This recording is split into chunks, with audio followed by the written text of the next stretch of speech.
Les Sud-Africains ne sont pas xénophobes. South Africans are not xenophobic. South Africans are Africans.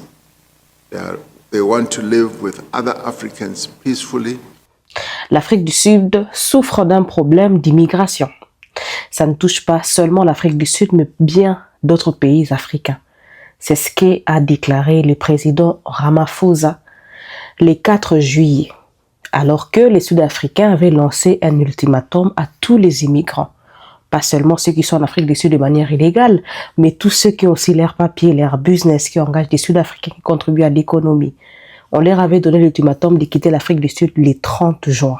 Manifestations, violences, plusieurs morts. En Afrique du Sud, 25 000 personnes sans papier ont dû quitter le territoire sous la menace de groupes anti-immigrés. Les autorités sont sous haute tension ce 30 juin alors que touche à sa fin l'ultimatum lancé par des groupes de citoyens très structurés contre l'immigration. Ces derniers exigent que les étrangers sans papier quittent le territoire avant le 30 juin. Ces groupes ont annoncé des rassemblements faisant craindre aux autorités de nouveaux débordements. Leurs précédentes actions, très médiatisées, étaient menées par des hommes brandissant des bâtons et des boucliers traditionnels zoulous, instaurant un climat de peur parmi les travailleurs immigrés, illégaux ou non. These people, the local one, they promise us to kill on 30 June. So, especially me, the place I was living, I'm not safe.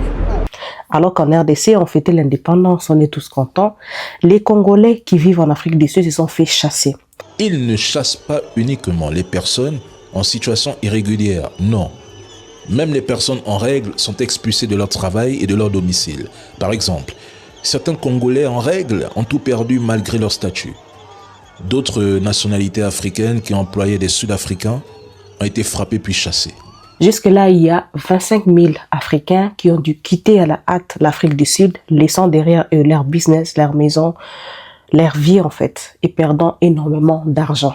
Et tout ça parce que les Sud-Africains pensent que les migrants sont un problème, un fléau à ces chômages.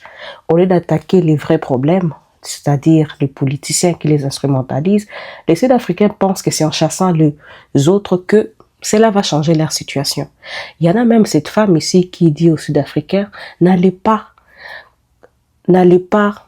acheter des choses dans leurs boutiques, dans leurs supermarchés, ne contribuez pas à leur business. Stop supporting their businesses. You see them laughing at you when you are coming here. They're laughing because they think you are joking. Ils oublient en fait que sans les migrants et toutes ces personnes-là, ils les aident énormément en fait à faire évoluer l'Afrique du Sud. Et ce qui est choquant, parce que ça vraiment c'est carrément le racisme entre noirs, c'est que ce ne sont que les noirs, de la peau noire, les noirs africains qui sont chassés. Tous les Pakistanais, les Indiens, les Chinois et patati et patata, ils sont en paix en Afrique du Sud. Mais tant que tu as la peau noire et que tu es africain, ça, c'est un problème. Qu'a fait l'Union africaine? Rien. Qu'est-ce que font les autres pays? Il y a les pays comme les Ghana qui avaient réagi, les Nigériens aussi.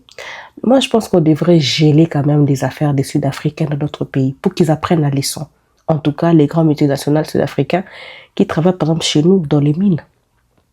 Tous les jours, on voit Kasumbalé, ça.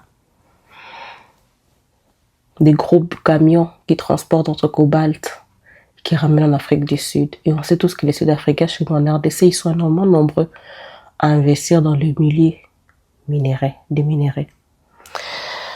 Bref, très étonnant. Voilà, c'était l'information que vous avez pour vous aujourd'hui. Le monde touche à sa fin, on peut bien le dire.